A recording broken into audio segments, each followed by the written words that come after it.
Hello, this is A Stab in the Dark. Welcome along. That was very Mrs. Doubtfire. Hello! Hello there, dear! And welcome to A Stab in the Dark, where we talk about... No, not Mrs. Doubtfire this week. Unfortunately.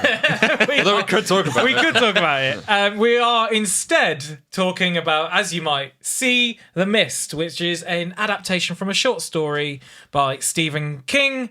This is from 2007, directed by Frank Darabont, who is very, very famous. Green Mile, Shawshank Redemption. He's done a lot. Walking Dead Season 1, which is the best. Season 1, absolutely. Best bit of Nightmare the on whole Elm thing. Street 3. Yeah. So he's done all of this stuff, and incredible artist in his own right there. And this is a really interesting 2000s cast. And to go through this film, we have Mike. Hello. And we have Dave. Hello. Hello. Dearie. And hello to you at home watching us. Hi. Feel free to do your own Mrs. Doubtfire impression. Yeah. So where do we begin? Well, Dave, how about yourself? Because this is championed by you. Unless I'm very much mistaken, this is in one of your top fives of all time, is it? It nearly made my top five. Okay. I was originally chosen for this podcast because we knew, and it was well founded, that it was a disagreement between us, right? Yeah. So, but you love this one. I love famously this film. do. I famously love this film. Everyone knows it. Yeah. No, I love this one. I mean, if we'd have done a top 10 in our introduction, it probably would have made the top 10. Yeah. That's crazy. Honestly, I love it. Yeah. I love it. Marsha Gay Holden, one of the great, memorable, like Oscar-worthy horror performances, in my opinion. Love the single saying, the claustrophobic saying. Love the campy sci-fi 50s tone, especially in black and white. Yep. Love that Toby Jones is in it. I just love him in anything. He's always good. Yeah. Love the Lovecraftian monsters, the like cinema verite or like documentary style filmmaking was really good, and I paid a lot of attention to that this time. The ending is, of course, like needs no introduction. One of the best endings in horror. Needs no introduction. Yeah. I actually think, in my opinion, it actually overshadows the rest of the film and the discourse, which I kind of resent it for in a way. And it's a great ending, but I love the whole film. Interesting. Yeah, honestly, it's the kind of film that I love, even despite some flaws. I recognize some flaws, but I like it despite those. Yeah, That's very interesting. Yeah, I mean, before we get into any further then, how about yourself, Mike? Now, Right, famously, so- this is in your overrated, yeah? I don't think I put it in my top 5, but I thought you did. Oh, maybe I did. No, because I watched all of my top 5 and slowly realised I was wrong. Yeah, I would. Yeah, if I'd thought about it, I'd have put this in there. And I've long been a hater of this movie, or rather, like attacking it because people think it's amazing, and I don't think it's amazing. But I've rewatched it now, and I don't think it's amazing, Dave. Yes. Quiet that smile. I'm so happy. But like, I think this is a movie of two halves. I kind of hate or dislike the first half of this movie. It contains all of the problems. I haven't seen it in 10 years. The problems I had with it 10 years ago.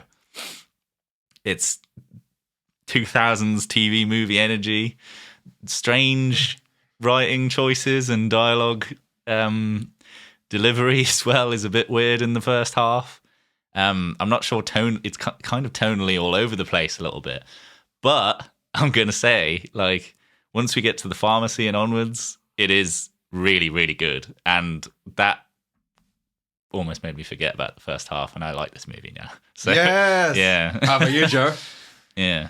I find this difficult because I agree with Mike in a sense that from the pharmacy is fantastic. I do think then it goes back into something not so good. But after that, towards the end, I love that ending.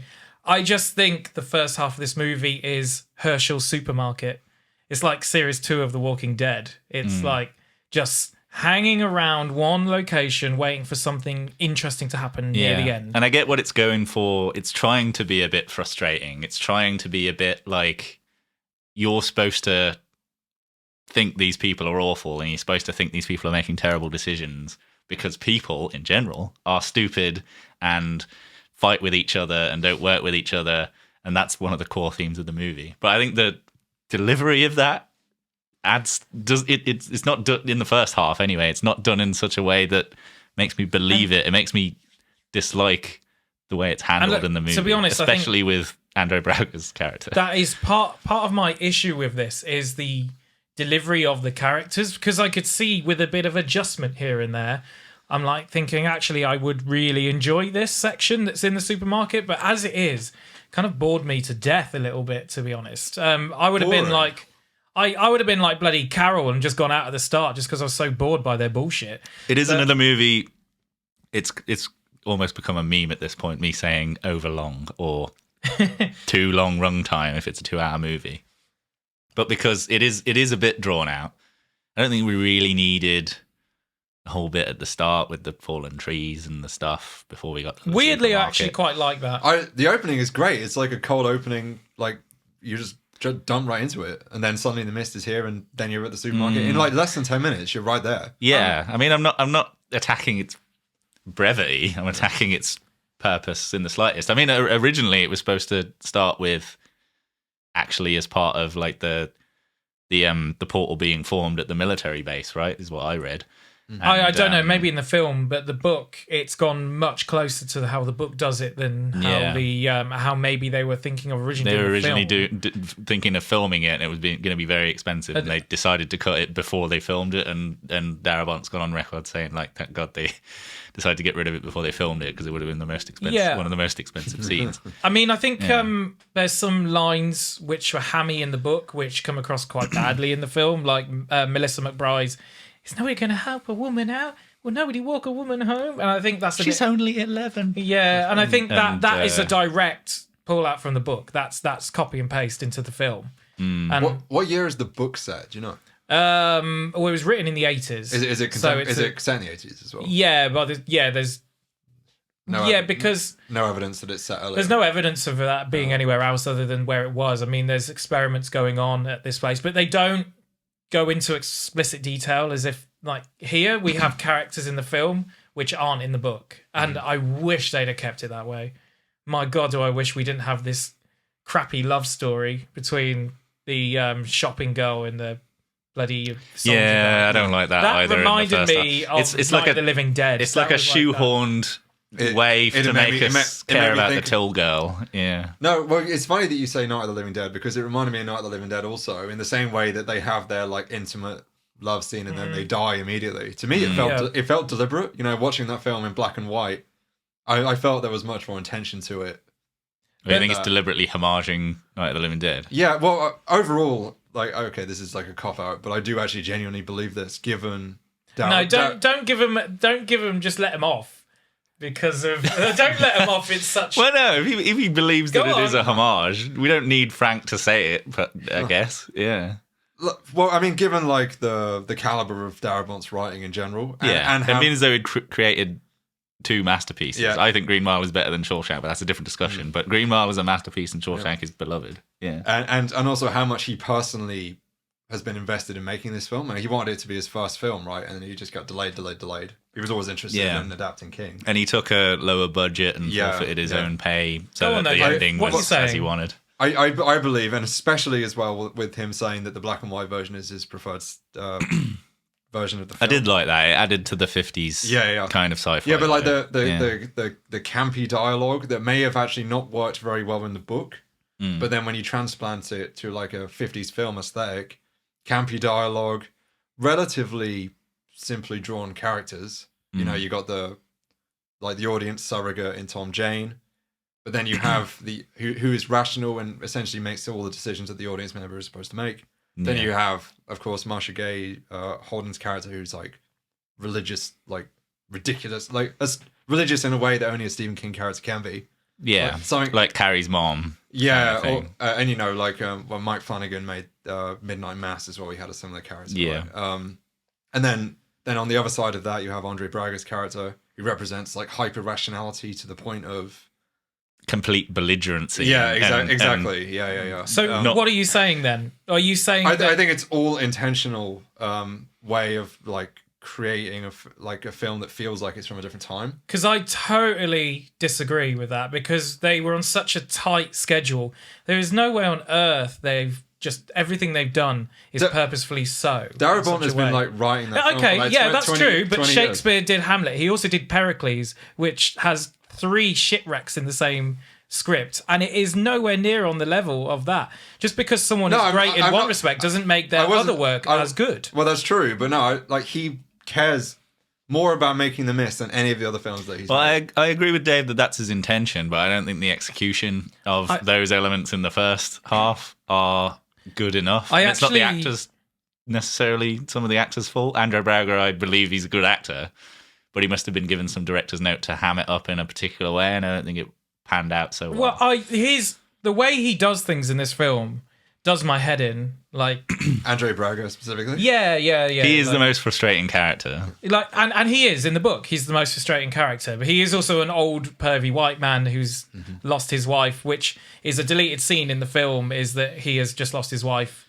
and not the perviness. No, not the perviness, but David Drayton's wife meets him in the deleted scene and in the book. But in the book, he stares at her tits like immediately, and that makes David still hate him inside. Like, oh, we'll deal with him, but I'm not just going to become friends. They seem like they could actually patch things up, but in the book, he's just someone they would just never click, no matter what, if they were nice or not. But they can respect them, and I think that is a more nuanced. I actually found that much more nuanced, interesting dynamic between the two, because in this you hardly see what's gone wrong. It's not given a huge amount of context, and we do get to hear in the film. He goes, I sued you and I lost, blah blah blah. We hear all of that, but it's not as well done as what the book. It's kind of presented almost expositionary. Yeah, and I don't really like that. Like it's in there for the exposition. It's not natural dialogue choices, I don't think. And a lot of the problems I have with the dialogue are because they're not necessarily natural dialogue choices. It's because he's kind of putting these characters in an archetypical box for them to represent a particular part of humanity or a particular viewpoint, which I get the idea, but it doesn't fit well when you're supposed to believe that this is actually happening within the context of the movie. You know, like you are with As Above, So Below. Like, you like the idea, but it's the execution of it. The thing is, for me, the first hour and 10 minutes or so are this. With this one, I'm like, oh, I wish it could just be a little bit more, just something else. Like, I think it needs more of one lane or the other, because he's going for this kind of hammy delivery, but the direction is so grounded and all of the action scenes are so grounded. It seems like tonal dissonance to me. I actually do agree with that point. Yeah. But, I'll come back to that in a second. The thing about Andre Braga's character is I actually liked him quite a lot. And yes, technically what you're saying is correct. Yeah. It's very exposition heavy. But I find that their relationship goes on. He's in the film for like 30 minutes. That their relationship goes on a little arc. Right, because you get the sense, maybe it is overly explained, but also you don't have a lot of time. They have to like communicate these things that they've never got on. They've had historical beef in the past. But what I liked is I got the sense. I don't remember exactly when it is. I think it's when they decide to drive together to the supermarket at the very beginning. Like literally 10 minutes in, I get the sense that they've already bonded better in that than they ever have before. Yeah, which is marked by the kid asking if they're friends now. Yeah, exactly. And honestly, I really found that like quite compelling on this watch. And then I find the fact that he then ultimately reverts back to like hyper rationality to the point of. But it's like such a snap kind of flick for his character. No, I don't agree, because as soon as Tom Jane says something that he doesn't like, not only does he disagree with it, but he's immediately into the expositionary. This is why I don't like you in the context of previous to this moment, because he just throws it all at the wall, and from that point on, like refusing to go look in the garage, and that's annoying. But that also is in the book. It's annoying for the audience. I mean, maybe that's Stephen King's flaw. He's not an infallible writer, but there was more. There was more like that's frustration beyond the level to which you need for that character to be frustrating as a belligerent kind of rationalist asshole. I think David Drayton in the book, but like we see that they touch the tentacle bit, and it disappears into sludge or whatever. Could they not? I would have been so much better with it. Could they not have brought in the other guy the manager guy that disbelieved, turned to sludge, and then Andrew Berger's like, oh, okay, I'll go and have a look, and it's gone now. He'd have much more justification than being like so willfully, unbelievably willfully against even the possibility, to the point where it doesn't seem like a believable character to me. Yeah. So what I was going to say and pick up from where you were was that in the book, he has a little bit more ammunition for it because he's lost a big court case, has spent thousands of dollars on that, and he would disbelieve this person. They're still not friends, but they're getting along well enough in this moment of crisis up until this point. He's a New Yorker out of town, and that point is clear in the film. Like, the thing about him losing a court case is obviously omitted, but like that's the friction he has with the like hit guy, the yeah, but again, hey, who you calling a hit William guy? Sadler is a great actor. Yeah, he is a great actor, yeah. But again, like, you get the sense, though, honestly, through the short amount of screen time that guy has, you get a lot of big sense for his character. Like, but I don't think you get enough of the nuances. I think it's all told and not shown. It's all no. His reaction to the situation shows you everything that because it's all in what he says, though. You can say that for a lot of those interchanges in the first half, like with William Sadler and Tom Jane, where they're like, what am I, stupid and fancy pants college person and stuff. Like, it's all inserted into the dialogue, these things, rather than literally like, you as the audience realizing that this person is probably of a lower class than this other person that you've been introduced to. It's so expositionary, thrown in your face, as if we are reading a novel where it's gone like, oh, let's take an aside and we'll give a little background for this character. Norton and Drayton, they are chalk and cheese, and I don't think that necessarily comes across in the film as well as it does in the book. And because the book is in the first person's perspective of David Drayton, we hear his inner monologue. So we're in the book, he sort of goes, he cannot believe he won't even look inside, and this is why he doesn't like the guy, because he knows underneath it, this guy won't go back into the garage and have a look. He won't go into the storeroom and check this out because he is just this horrible human being, and there's a reason why I don't like him, and he's flabbergasted at that.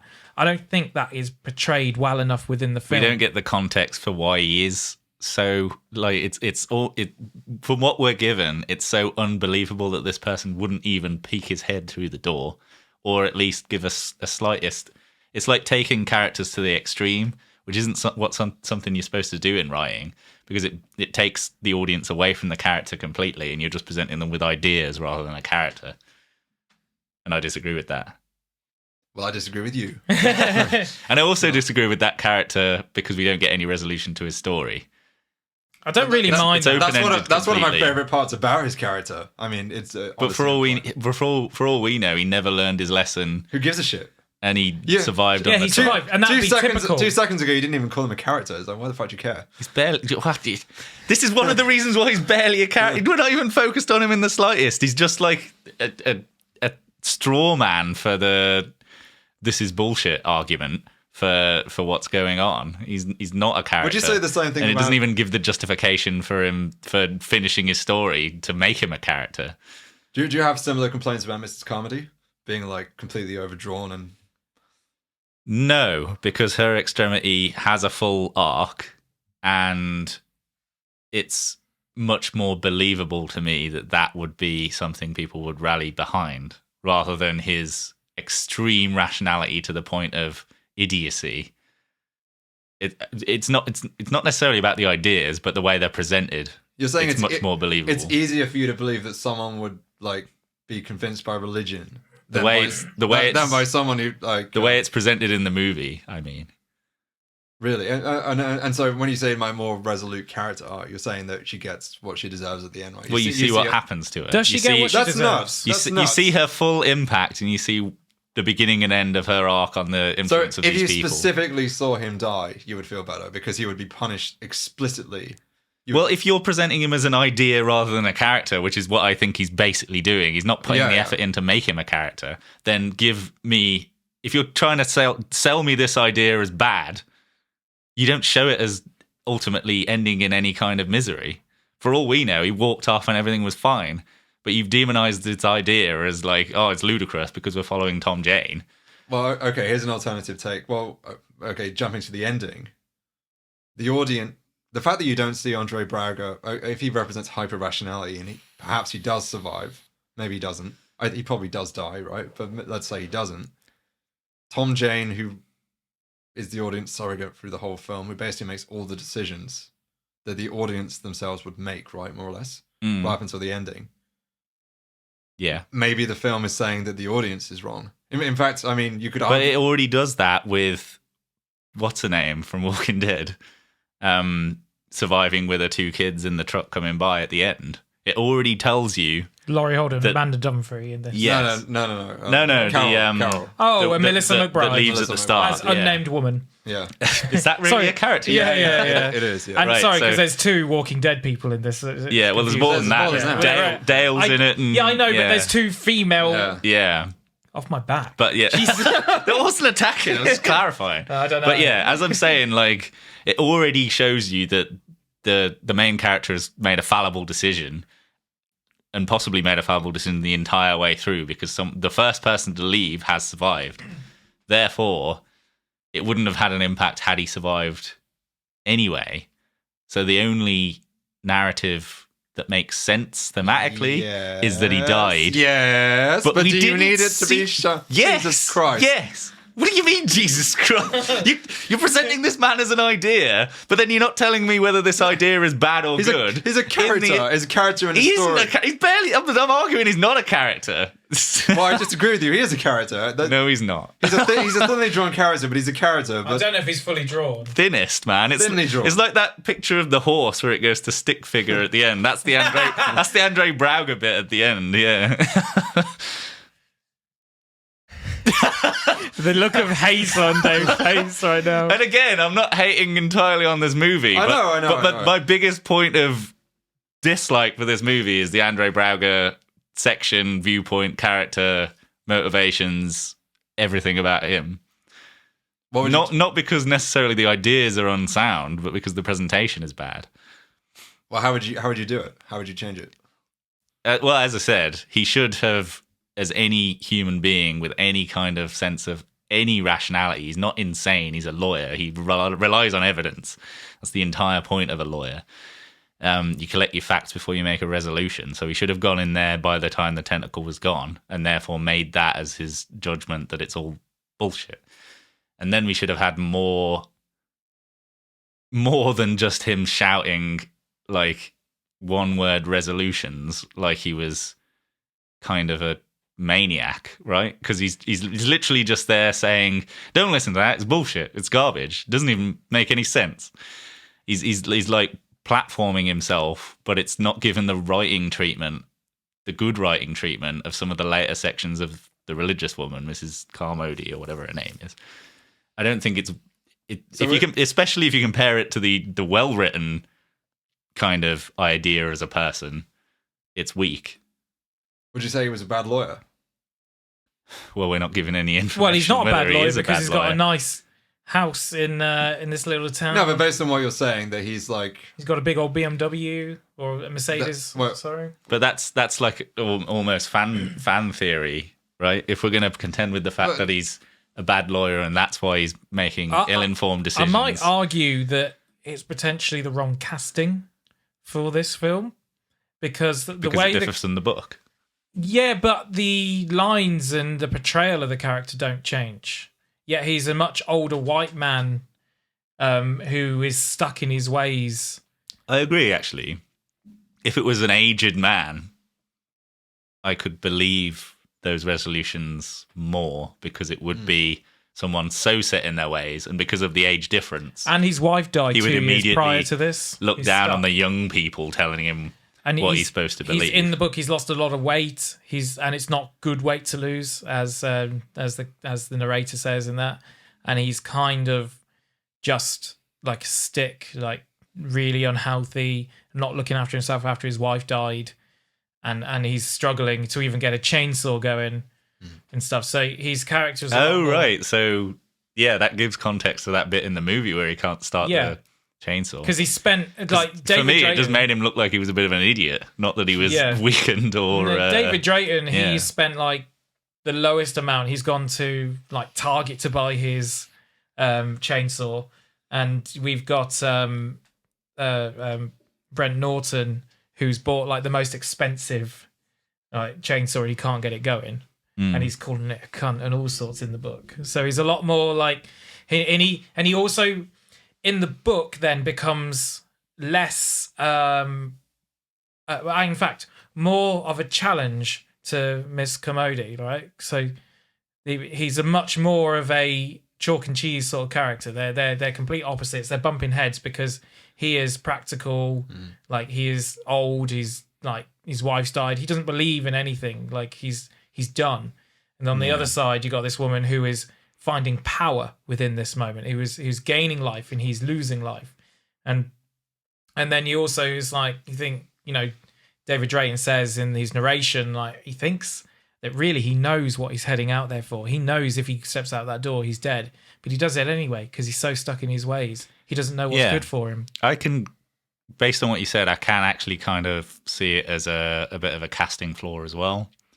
Because he's a fantastic actor, Andre. Yeah, what an actor. I'm not dissing him at all. I think he's amazing.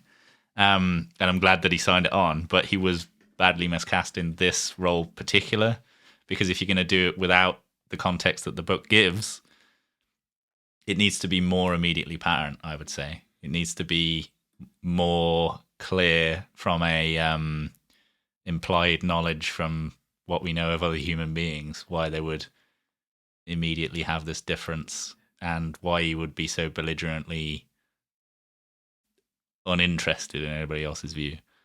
And I think it shows the humanity to David Drayton in the book, that he doesn't really still like this guy, but he continues to plead with him, just do not go out there. For God's sake, don't do it. And he's like, he doesn't like this guy. And he also sees as maybe it's the only person that could take care of his son if he's the one who dies. He sees that figure as someone who could be trusted with his son. And he's one of the only characters within it who could be. And it's those little bits within the book which I think are lost within the film. And I'm not saying the film is all bad. I think this first half, though, is a bit shoddy in the sense that it doesn't raise all these little issues. And what makes a well-rounded character, you get to see a very thin sort of like, oh, this is the religious nut, this is the lawyer, this is the main character, because we say he's the main character. Yeah. He had the first shot in the film. Collection of straw men and arguments masquerading. And I don't think characters. It needed much. And some of them evolve later to change on. That. But yeah, his is particularly problematic for me because he does exit the movie early on, so he doesn't have the growth of some of the other characters I had a problem with in the first half, like the hit guy William Sadler. Becomes much more believable and interesting once he starts believing in the religious ideas. As I've already said about the religious woman herself, Mrs. Carmody, ends up being a brilliant character and probably my favorite character of the movie. A lot of these characters that last quite a majority of the runtime, I like them because they're given much more meat to their bones, flesh to their ideas. They become characters. It's just Andrew Brauger's character that I have a problem with, personally. Before we move on to like the better parts of this, let's go back into that relationship and delve into the relationship of Private Jessup.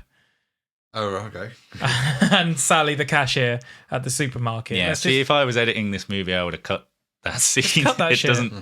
It doesn't necessarily add it. If this was a mini-series and we were getting, or just in general in the movie, we were getting multiple viewpoints rather than Tom Jane's outside of these extraneous scenes where he's not there. Yeah, it's great. But it just seems like a shoehorned in, like The Walking Dead later on, right? Where you throw in a couple of characters into this episode, leave them running for a few episodes, and then, oh no, heartbreak. You know, these characters that have only been in it for a short run time, you're supposed to be sad.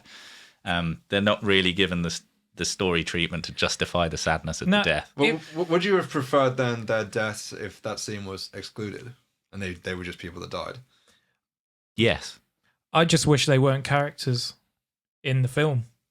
They're needless to me. Like they're like overcomplicating the film. What I like is him coming into the supermarket and going, "Oh, date night Thursday. Do you want to babysit?" It's like, yeah. And then maybe the guy comes in and does the same thing. He winks at her, or like, you know, there's something there. But I don't. To a certain extent, it needs recognizable faces, right? Yeah, but So that's what I'm saying. It needs to give them something, but it doesn't need to overbear us. But it with should this all be from relationship. David Drayton's perspective. If they're sticking by it, it should always be him and not just randomly go off, because they don't really do this again. Like, this is such a outlier for me in this case. And yeah, I reckon that David Drayton has these connections to these people within this supermarket. That's what makes it personal. That's why you can relate to the book or the film. And in this case, I think that's all it really needed, was that, a hint of something. Like Ollie, all he has to say in this is that, those of you who don't know Mrs. Commody, if we're out of town, she's like the crazy woman. We all have one in the town. That's all you needed in that scenario. I don't need that little things like that. It's like little tipple of like something. So you wouldn't remove the characters, just that one scene. That's what you're saying. I know I would remove the character if it was up to me. They're not in the book. In defense of the characters, I'd still say remove the scene, but I don't like the characters' treatment, because we have examples of other characters that work really well, but they don't have additional scenes, like the old woman that throws the peas, right? She's a great character. Love her. Don't really know anything about her. Doesn't really have a plot line throughout the movie. She's there. Yeah. She's recognised. She has little non-personal... She's my favourite character in this film. Social interactions with the others. She's great. Irene Rettler. If they treated her... I knew she would be your favourite She's just character. by far the best. I knew it. I've got another can of peas right here. Yeah, exactly. I like it when she guilts William Sattler into going to the pharmacy. Yeah. Like, what was it? A bunch of underachievers. After you. Yeah. So the point of what I was going to say about this Private Jessup and Sally is that their love story is instead of the love story between David and Amanda. Yeah, right? I heard about this. Yeah, that they changed it. So they changed it to that. But actually, they've made David, for me, they've made him too perfect in this film. In the book, he is much more nuanced. Like, the guy is underachiever. His dad is the famous painter and artist. He did porn. Like, he worked on illustrations for pornography and comics, and a much humbler artist. He'll never be the best, but he's okay with where he is. You know, that's his character. He then finds this attraction for Amanda. She sees it and they go, right, let's go upstairs. I found a room. And then again, it gives more ammunition to Mrs. Commody, because all of a sudden you've now got these, they've broken another rule, another commandment. You know, they're adulterers now. And this is like, it goes against that. And I wish there was more of that. Like, why is she so incensed? Why has she gone like to 11 immediately with this religious nut stuff? It's because of things like this happening around her, like the sin what is happening in the world. And there's actually then a real version of that within. I think that's something Stephen King did really well. And this idea that he doesn't know if his wife is dead or alive, but he's still fucking another woman and he knows it's wrong, but this could be the end of the world. And after all, he's just a man. He is just a bit of flesh and bone, and he's got issues. Yeah, you know? The problem is that he's not just morally infallible as you describe, but he's also logically infallible. They offload all of the logical statements, or almost all of the logical statements, to his character, right? So it wouldn't have hurt to offload some of those to the other characters. For example, he's the first person that realizes the danger of the religious element. He's the first person that's talking about the dangers of opening the gate. He's always the person that's there as the voice of sensible rationality, which makes it seem like he's a normal man placed in a world of insanity in the first half of the movie, because everybody's basically acting irrational all around him, and he's putting out fires non-stop as the only voice of reason. In some parts. Yeah. It couldn't have hurt, for example, to have Toby Jones also be a second voice of reason, or he was somewhat. I think he is, though. Yeah, I think he is. Only as support. He kind of is like he backs there at the up the points of Tom Jane, but he never gives his own. He doesn't really like. It's typified by the fact that Tom Jane goes and talks to Andre Braugher, and then you have this ridiculous bit that I hate, where Andre Braugher's like, go talk to Tom Jane says go talk to him, and he walks up and Tom Jane, it's all true, even though he wasn't fucking there for Tom Jane's explanation. It's all the Tom Jane show in terms of the logical things, as his character is called, David Drayton. Yeah, and you have this absolute smorgasbord of irrational characters. Some of them should be more rational to make it more believable. For example, the other woman from Walking Dead that you named, Melissa McBride or Laurie Holden. The half love interest one, Amanda Dunphy, Laurie Holden. She's the one fighting against the almost unbelievable irrationality of all people are good and the religion's not going to take over, etc. So that's taken her out of the running as a rational person. Slowly and surely, every single character is irrational other than Tom Jane, and I just find that reprehensible and unbelievable. Go on, Dave. What do you say? Well, I don't actually disagree with you, but I don't particularly find it to be a weakness of the film. You keep coming back to believability as for some reason the cornerstone of what makes a good story. Yeah, but I can believe the most fanatical, weird shit in a film. I'm not saying believability of setup or plotting, but the character motivations have to make sense. They have to be rational from some point of view. There has to be a reason to make each decision based on the background of each character. Mm-hmm. And you can't have one sole character in a cast of 20 people in this market store, and only one of them speaks reason. I don't think that's true. It's insane. If he was, it's like hero syndrome and surrounded by fools. Yes, he's the main character, and yes, he is essentially always right until he's not, in a big way, which is interesting. Correct. But that's in the movie, the part of the movie I love. So. Yeah, well, yeah. Yeah. So let's just ignore that then, shall we? Well, ignore that for the point of me hating on the first half. Yeah. But he has a group of like-minded, rational people that at least... But again, he's like the shepherd and they're the sheep. I don't agree with that. Like, I wouldn't call Toby Jones' character a sheep. I definitely wouldn't call the old lady a sheep. I wouldn't call... But they never interject into the narrative a positive decision. They only support his positive decisions. Yeah, so? So they're ineffectual as rational people. I don't think that's a true... I mean, they make a decision to pick him rather than Andre Braga or the Mrs. Comedy, or to, be disenfranchised, I guess, and be by themselves. Mm. That's a choice. Yeah. Right. But again, it's like choosing a character to be the extremity of a particular viewpoint. So Andre Braga is the extreme rationalism. The extreme religious angle is Mrs. Comedy, and the extreme rationality, believability, what the audience would think to do, what the sensible thing to do is all wrapped into Thomas Jane. And again, you're making a character that is that's what the film is about. But I don't like it. It's not good writing. It's not good writing. It's about the different way that people react.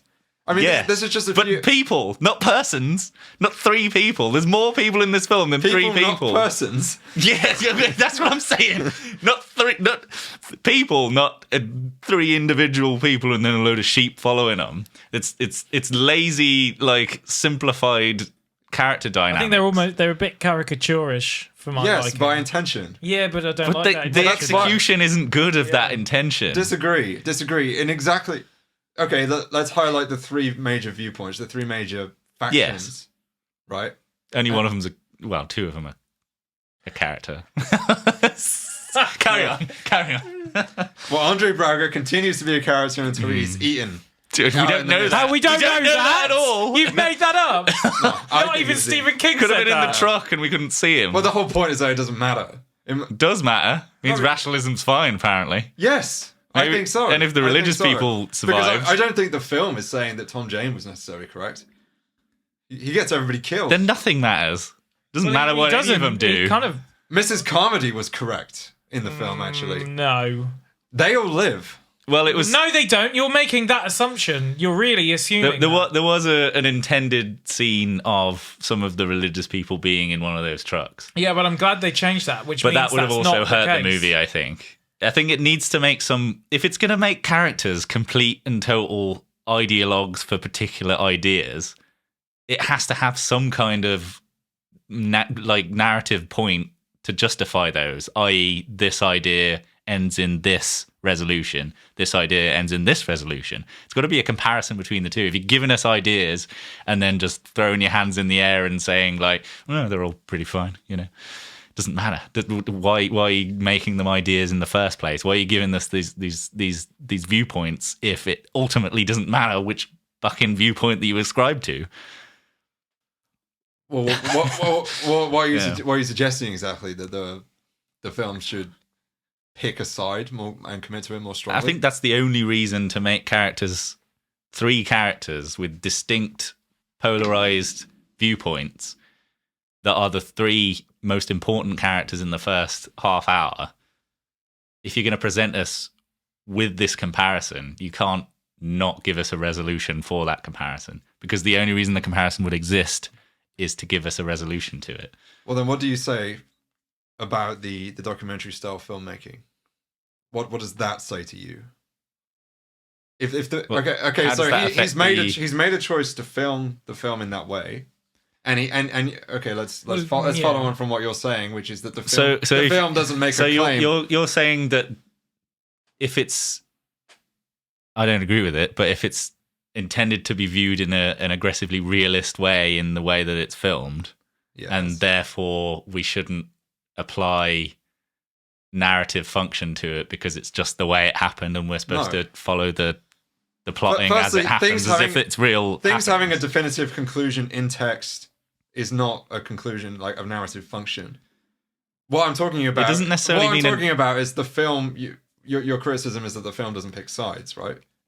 Yeah. Well, no, it doesn't have to pick sides. It has to show results, and then the audience can pick sides. Well, that's my argument. In fact, I might suggest that the film, by doing what it does at the end, breaks the rest of the script or breaks the rest of the story a little bit, because the novel doesn't give any definite conclusions to anything, and I think that's actually an issue with the book. It's one of my biggest gripes with it. No, there's no real conclusion to anyone's story within it.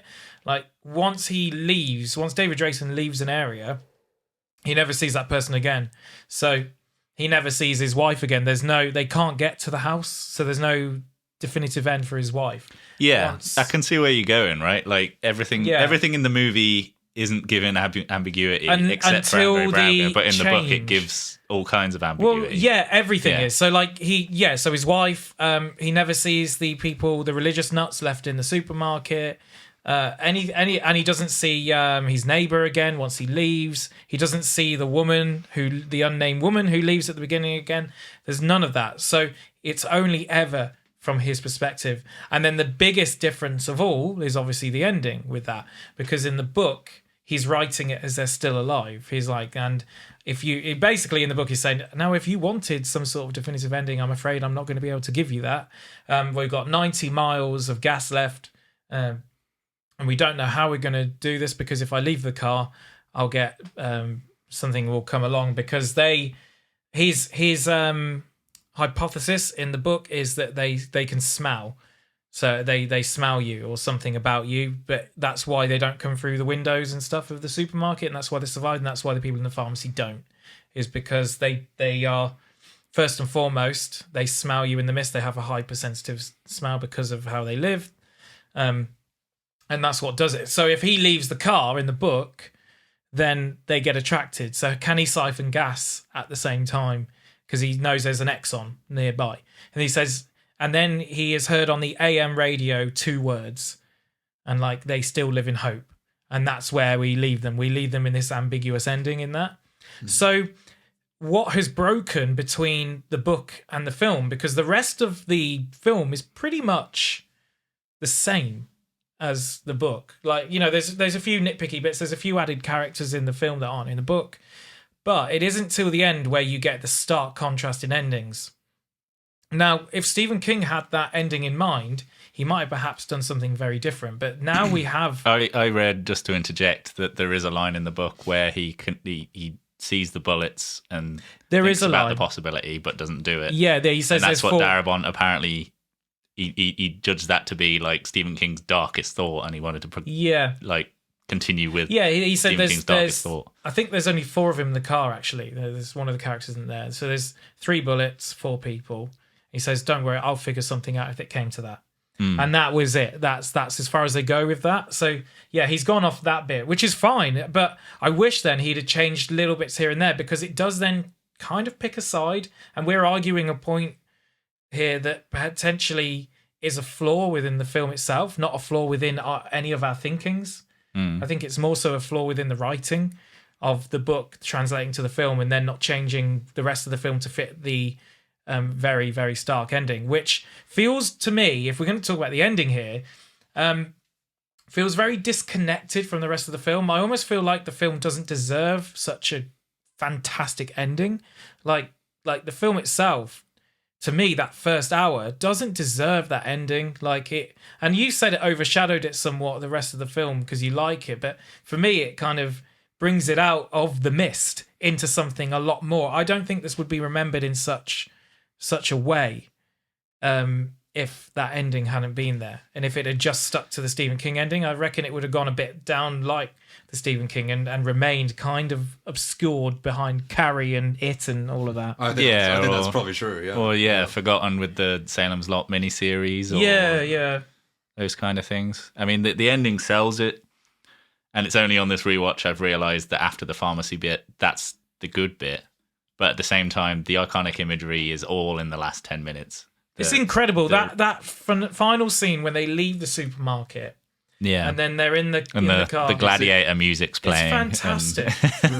It's such a good scene. And I almost feel like the film really doesn't deserve this. I mean, you can see right there and then that Frank Darabont is incredible as a director and as a writer and as a filmmaker in that scene, that he's able to create something like this. And it makes me yearn. It makes me yearn a little bit. I mean, as we're dealing with a 2-hour runtime here, we could have expedited a little bit the first hour. I would have loved to have seen a bit more of them traveling around and and not explored just a little bit more. Where clearly he he was a lot more in his element directorial wise. He had a lot more freedom in terms of what he could represent, and because that portion of the movie is so much better in my opinion, I wish more of the movie was that. Would you say the same thing about 10 Cloverfield Lane? No, because that movie is great all the way through. And the dialogue between the very minimal characters, and because there is minimal characters, it's a lot more justifiable that viewpoints will be simplified and therefore you'll have one against another. And the acting is so much stronger in 10 Cloverfield Lane as well. There's some decent bits of acting in here, but the writing choices prevent them being totally believable dialogue interactions in the first half. So definitely in comparison with 10 Cloverfield Lane, that succeeds where this fails, I would say. I would disagree because, I mean, my issue with extending the final sequence of The Mist is that or just making it a shorter movie and restricting the first hour. Either is good with me. I just want less of that bit at the start, the first hour. But that's literally what the film is about, right? That's literally what the film is about. It's about, I mean, I don't think I've read this anywhere, but for me, I was thinking about Hurricane Katrina a lot. Because it was only a couple of years afterwards. It was around the same time, wasn't it? Yeah, wasn't it 2004? So it was a couple of years. I think it was 05.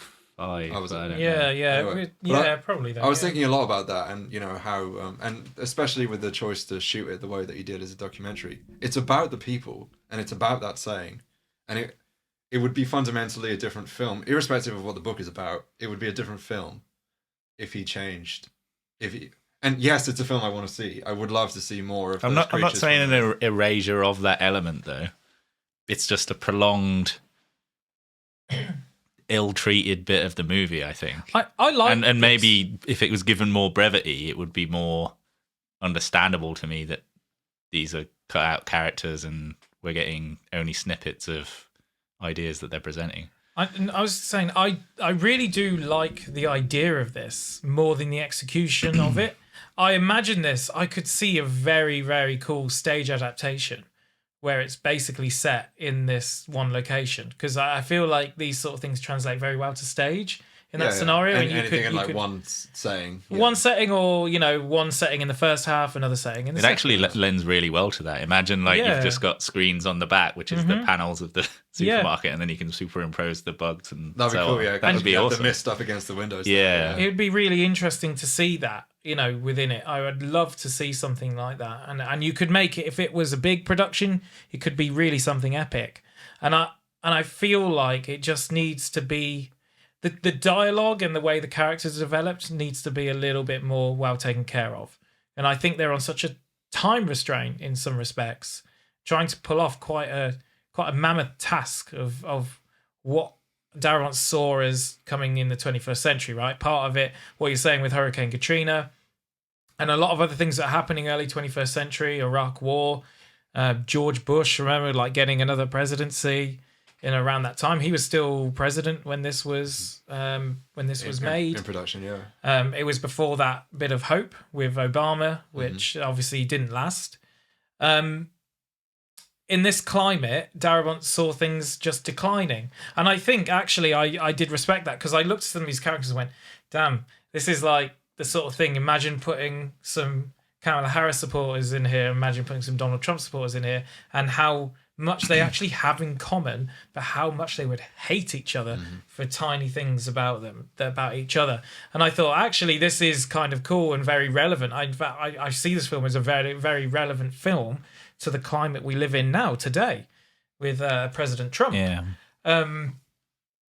And I think Darabont, he saw that from a mile off with this film, and that is something you got to give him, like the foresight to see this and he made it with that 21st century. Well, I don't think it requires foresight. I think it requires observation of human nature. Like, I think it's always been that way. No, but he specifically said about the 21st century and say how he doesn't see things getting any better in one of the documentaries on the Blu-ray. Also, human that's what nature. He talks about. Yeah. Nothing gets any better or any worse. It all stays the same. But yeah, it's interesting what you're saying about.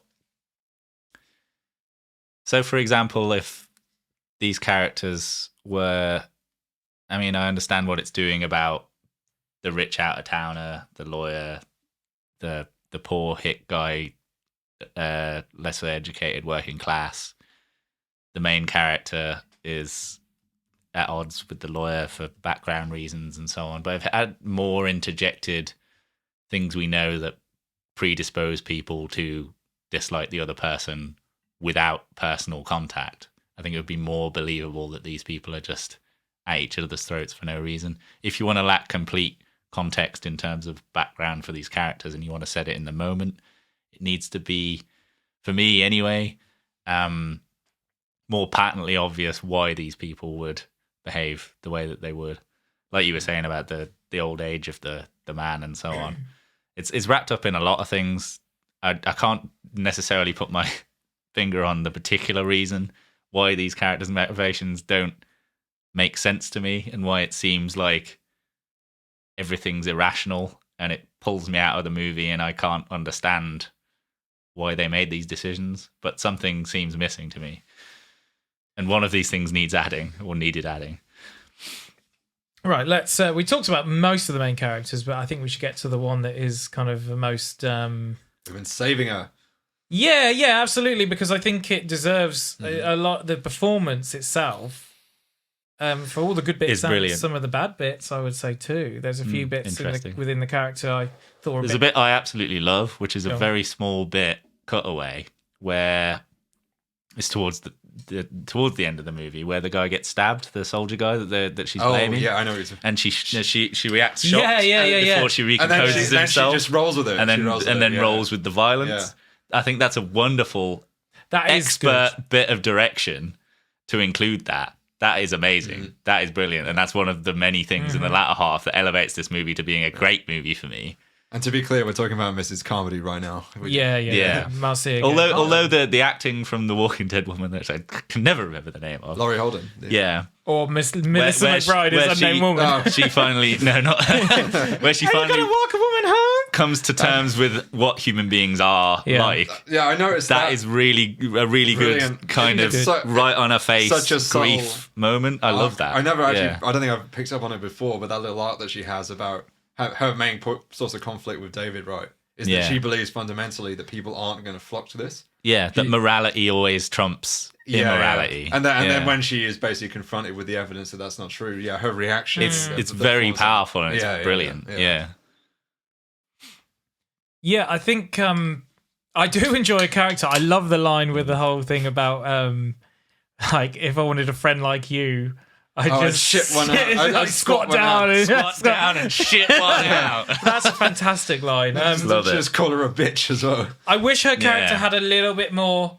What I did enjoy, this is one of my favorite bits about the book, is that she is known. We are introduced to her through David's annoyance that his wife has started listening to her outside of it. So in the book, she owns, Mrs. Carmody owns like a kooky shop, like, you know, one of these things that has knickknacks and and all sorts of like random, and anyone who doesn't want to go to the doctors goes to her for like homeopathy or exactly something. and she's a bit of a kook and she's a bit crazy and everyone knows that, but we're given a lot more exposition as to why in that, and his wife, who is normally not so like prudish and stuff, is really aghast at the idea of their son saying Jesus Christ, or when the neighbor comes around and he's like, the fucking cunt, like, you know, she's like, oh god, and she's turning into because this of Mrs. Carmody. because absolutely. So David already doesn't like this woman because she's starting to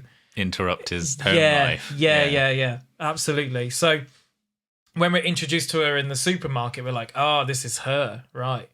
So we've given a little bit more, and that's my biggest That's issue. a good bit of context. That would be good, is. because Yeah. it explains that she's already like kind of got a magnetic personality, and she's already drawing people in. Because again, harken back right to the start of the movie, but it seems like she's some kind of crazy homeless woman at the And start. no, it's not. No, I know it Everybody's does. just like, who is this person? What is this crazy person doing here? But no, she's well known for. But yeah, going with that in the shop. context, that would be great. Yeah. And I really like. Also, I quite like that the wife character being a bit more developed. I thought that character was so underdeveloped. Well, it's not. It's a cardboard cut. It is. Yeah. Nothing, But that's an issue I have with in general with this first half of the film. I mean, in the movie, not having read the book, it just seems like a strange insertion to negate the possibility of him getting together with the Walking Dead woman. Yeah, and because she doesn't really serve any other narrative purpose. And she doesn't really come up again. He never seems that bothered about her again. You get a brief little scene at the end where he's like, "Oh no, the tree cracked the window."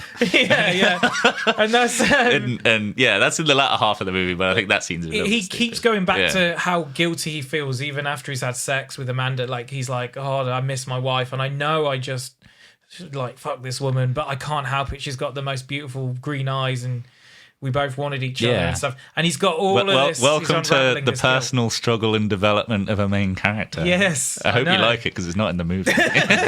So, you know, and I thought as soon as I saw that about Mrs. Carmody, I was like, boom, I like this character a lot more. And when I watched this film 3 times basically to prepare for this. Because the first watch, I wasn't so keen. I watched it again with my mom and Terry as well. And we watched it. I wanted to see what gauge how they thought about it. And I thought that was important. What do they think? Well, Terry in the first hour was a bit like, this is a bit rubbish, isn't it? Like, and then he enjoyed the second half. And he called the ending before it happened. Oh, really? He actually called it. He was like, when they shot, he said, "Wow, they're like, the mist is going to clear now, isn't it?" Like, and then it did. And have you heard the interesting fan theory? No. That after the people that Mrs. Carmody demands to be sacrificed are dead, the mist clears and everything is fine. I hate that. No, I hate that. I mean, obviously it's a fan theory. 100% correct. No. But that's fun. That's a Mother fun thing Carmody to think about, right? knows how to protect her flock. But look, she really was a vessel for God. Yeah. But I did think it all of a sudden she goes from like 1 to 100, Mr. Carmody, and I'm a bit like, okay. Yeah, but I'm going to defend that because we get this stark bit in the movie where he falls asleep, passes out, and it's a time cut. So to an extent, it justifies it, I think. Yeah, no, I understand that. I just think with a 2-hour runtime, they could have lent me in just a little bit gentler than they did. And I think all they needed to do was add a bit of context here. A little something at the beginning to tell me this character was already established within the neighborhood. A little bit something in the middle. I mean, if anything, if this was my movie, or I was writing this or directing this, I wouldn't have made it one figurehead. Like a lot of the things I'm arguing about this, I wouldn't argue that one character should represent this idea. I would personally have like 2 or 3 Jehovah's Witnesses or Mormons in there or something representing this idea. And they're clearly dressed as these kind of people, and they're clearly probably there even possibly to talk people into their religion. I'm not attacking the Mrs. Carmody character because it's very well treated in this movie. But I think there is a certain weakness when you have a character as a figurehead. And I think when she gets her comeuppance... No. I love that bit. It's good. That's really good. Yeah. And I think her character is really, really good. And I think her portrayal is really good. I just think the way it hams, like the way they go with it and it becomes this melodramatic thing, I was a bit like, oh, this came out. And it knocked me back a bit because it took me out of the movie because I thought it was a bit ridiculous. But with the added context of having the book alongside, I was a bit more lenient on it. And I enjoyed it a lot more when I watched it with my mum and Terry. I had a lot better time with it because I enjoyed their reactions too. Had you read the book then? I read most. I'd read about more than half of it by that point. And I knew a bit more about all the characters and how they were developing there. And I also could look past this sort of love story and wanted to see David and Amanda's love story a lot more. And I would like to have seen that within the film and how they could have done that. And I just don't understand that love story because it is, if you're saying, yeah, well, David is knocked out, so this is that Mrs. Carmody is then in his, when we go to black, and that happens when he's asleep. Okay, if it is from his perspective, then that scene should have never happened. It's just so randomly in there. Well, we also get like a scene with Laurie Holden in the bathroom that we were just talking about with Mrs. Comedy. We get 1 or 2 other like insert scenes. Yeah, but maybe if he's just in the background, like I think it's that's part of the reason the poorly educated William Sadler hit character's in there. I think it's more powerful than have converted all these nobodies, these extras in this movie, that he's been converted after the... Well, he's also gone a bit mad after seeing everyone dying. Yeah, but that's the point. That's narratively strong. That's brilliant. And it makes sense because he's let a kid die because he didn't believe at the start. So he didn't believe, and then he went over to the pharmacy. Like 5 of them died over there, whatever. And then they came his character art is brilliant. And he's like, and William Sadler is brilliant. To be honest, there's definitely the thing you mentioned about the Iraq War just a second ago, and that PTSD and then religion, like, and the exploitation of that. There's something there, right? Like, that was a very deliberate choice. But yeah, I agree that like, especially because that character has a lot of screen time and essentially switches sides during the course of the story. Yeah. It's a much more impactful than like a bunch of like. Yeah, that's a demarcation for the power swing within the market, right? Yeah. And again, that's another thing that was lacking in the Andre Braugher split group. But it's so much more powerful seeing him not only, part of the movement and singing along or whatever, but he's one of the first people that starts the violence and like picks up a weapon to defend this viewpoint. And I find that very powerful and very well presented. I just wish the entire movie was like that. But that scene, and I actually didn't remember any of. I remembered the ending and I remembered the first half, i.e. the bit I hated and the bit I loved. But I didn't remember this bit, Pharmacy 2, shooting at the family and everything was fine.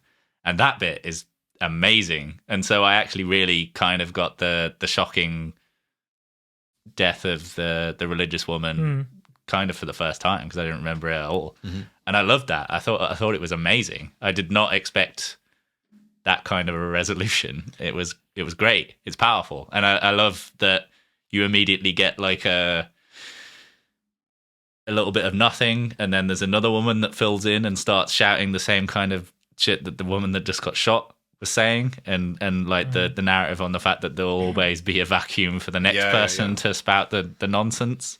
And the bit when they've got the Jeep and they're driving alongside, and all the religious people are kind of like, we don't know what they're thinking, but we imagine that they're thinking, how does this justify my belief system that I've adopted in this market, right? Like, why are they allowed to leave if I'm going to believe what I've believed to put me in this situation? Actually, within that bit there, I also find it interesting that they let the guy who ran out with them come back in, and he is inside at the end.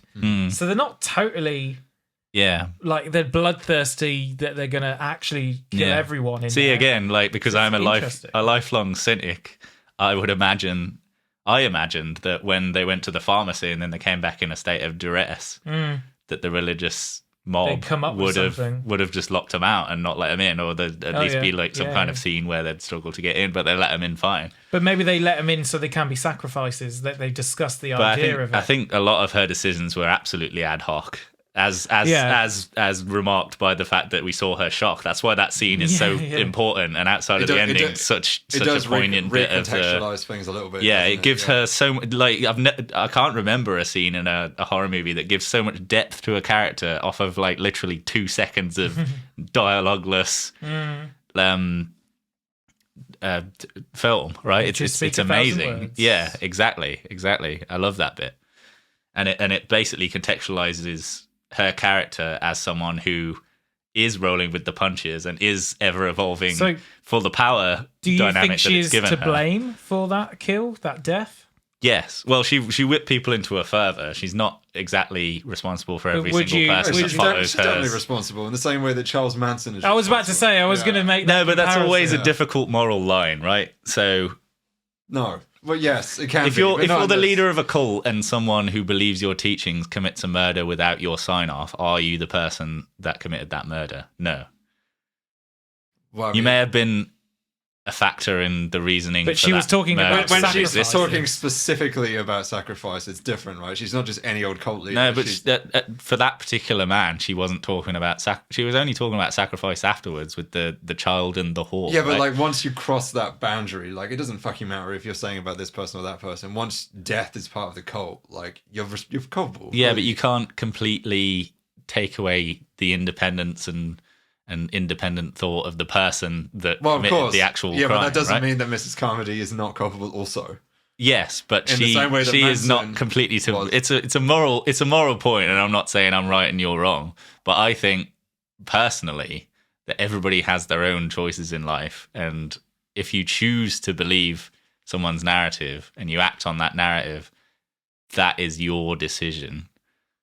Yeah, it doesn't mean that there is some onus. Leader isn't a dangerous there is some onus on the person that gave you that idea. Yeah, exactly. But the main blame is still on the person with the weapon. Any thoughts before we move on Marcia Gay Harden's Mrs. Carmody performance, Dave? Anything you want to say? Yeah, well, like I said at the beginning, it's one of the all-time most iconic horror performances in my opinion. Like one of the big horror Oscar snubs for me, up there with like Hereditary. God, what's her name? What's her name from Hereditary? Yeah, I'm bad with actor names, man. Throwing it on me, but I would agree. Toni Collette. Toni Collette. Jesus Christ, I can't believe I forgot. Yeah, she's gonna watch this and hate you. I know. I'm sorry, Toni. Yeah, I mean, really, like, her performance. I mean, I've seen her in other things as completely different archetypes, and she is so believable in this that those are wiped completely from existence, right? Like it's. I always know her from Flubber, the Robin Williams film, but I can't ever watch that film now. Yeah, I think it's a really good portrayal. I don't think it's Oscar worthy. I would definitely step back from the idea of Oscar worthy in my eyes. I wouldn't necessarily. think it's not as nuanced as I think it would be to be able to be Oscar worthy. It's too hammy. That's not necessarily a bad thing. Yeah, but it's about the performance within the context of the art, and again, in my opinion, it's all intentional, and she met the brief perfectly. How can something shot in 30 days where the guy didn't know and he had to tear up his storyboards? How can everything be intentional? It was all like mistake and all fun. Like, I'm that not was saying the that, idea I'm not of saying it. that everything was intentional, but I'm saying that the tone was intentional. Yeah, but there was no tone because. I definitely disagree with that. Well, no, because he struggled to fit it all together because The everything tone changes changes after the pharmacy, though, which is why I have such a shine on the second half of the movie compared to the first. They literally The say in tone the definitely documentary. changes, or the tone is executed in a better way in the latter half of the movie. The whole film is melodramatic. Yeah, but that's not just like the issue is that they shot this in that documentary way, right?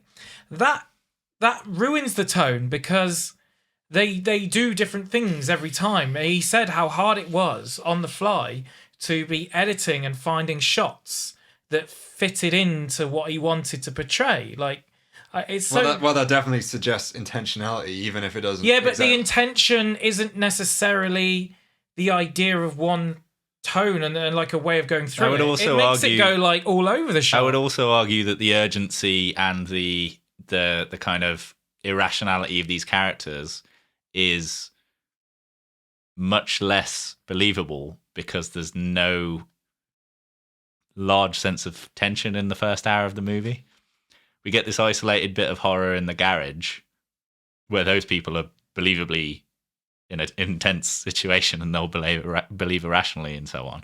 But it comes on so late, other than the screams at the start and the mist coming on, this whole like play of these people argue against each other and deciding on what they want to do is so drawn out.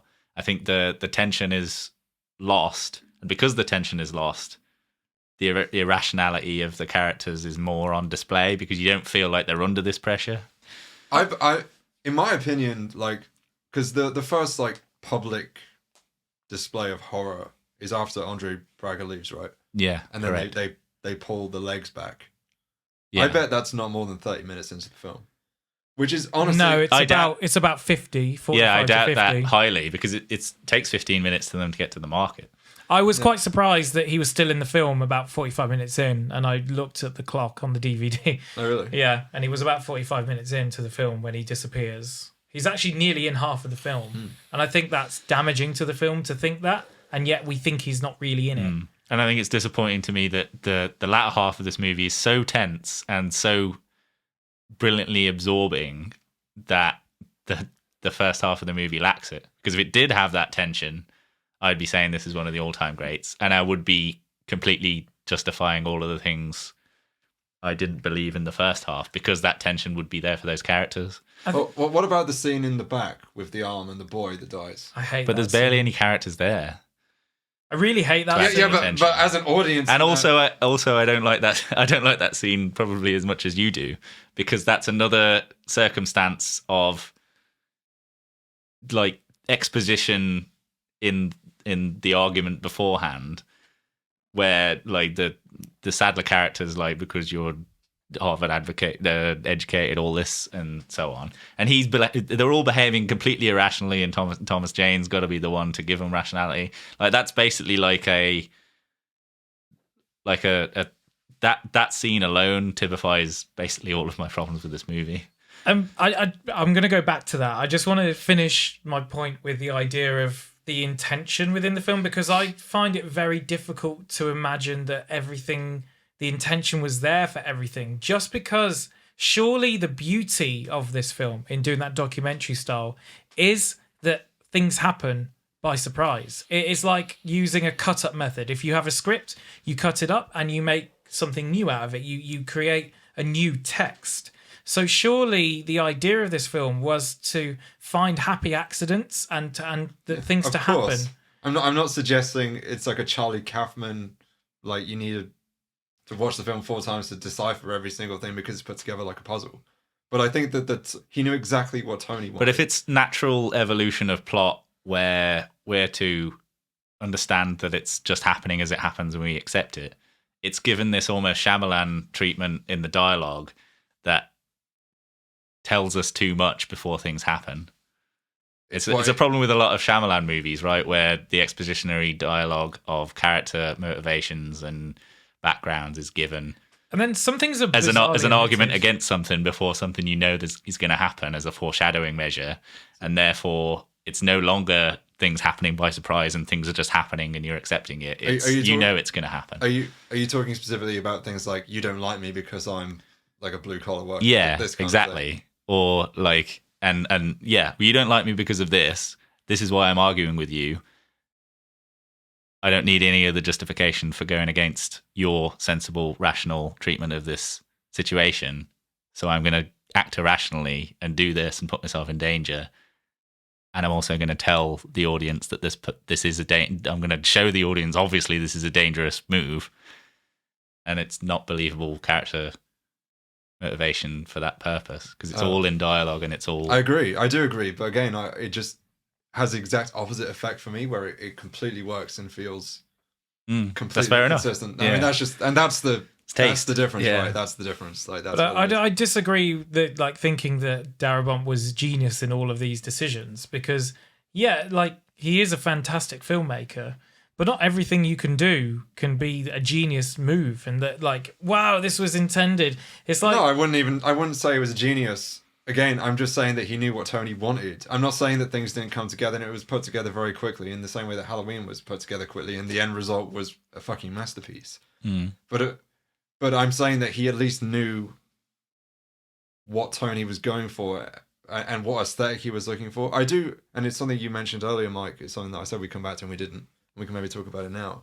Is that I do agree with you when you say that there is this strange disconnect between my kind of perceived understanding of what the tone is that he was going for, which is like this kind of like campy throwback movie to like a 50s, like creature feature monster movie, but then shot in a very 2000 cinema verite. Yeah, it's dissonant. I would argue. Yes, it is. It's hard for me to like kind of square that circle, like put those two things together. But I just find that like a really interesting, unique quality of the film. Like it detracts, in my opinion. I think it does the opposite. I would agree that it's unique, but I would agree that it's not successful. I'm glad it's unique. With Joe. Yeah. I'm glad it's unique because this takes me back into the backyard, the garage bit, and like those fucking tentacles just look awful. They look like something out of Resident Evil, and they look better in the black and white. They do look better in black and white. Yeah, but that's no. When it's lended the 50s aesthetic.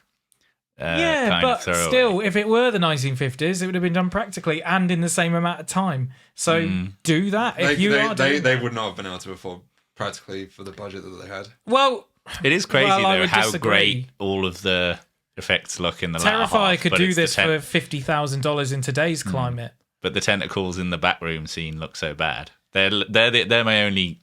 I mean, I'm not usually. I really don't give a shit about how things look. But if I was to critique the CGI, that's the main. The CGI takes me out of this film. Like that's one of my least favorite parts. It's fine good when later it's in the on though, with the pterodactyls in the store and the giant Lovecraftian things in the mist especially. And so on. It's not necessarily the CGI's fault. It's the visual treatment. The prioritization. I actually agree with everything you're saying. And when I said at the beginning that there are flaws that I recognize that I basically can't exactly defend, but I don't care. Yeah, the CGI is the main one. I know it's a common criticism. Yeah, because if you're working within a budget or you're unable for whatever reason to animate the scene, you adjust the script accordingly, right? To make it look better. Yeah, and like for example, not to interrupt you, sorry, but like if for example, if the mist flooded in with the tentacles and hid the dodgy CGI, even kind of in the black and white version for that particular bit in the back room, which is the bit I think is most problematic. I think it probably is. That would be better. Example, yeah, and I would actually agree with you on that as well. Yeah. Yeah. But like very clearly, they are prioritizing some effects over others, and probably unfortunately, the first example in the film is the worst example, which is that. The issue is that they did practically make those. Like they actually did make those tentacles, and they are there. They're in the documentary that you see them actually practically made.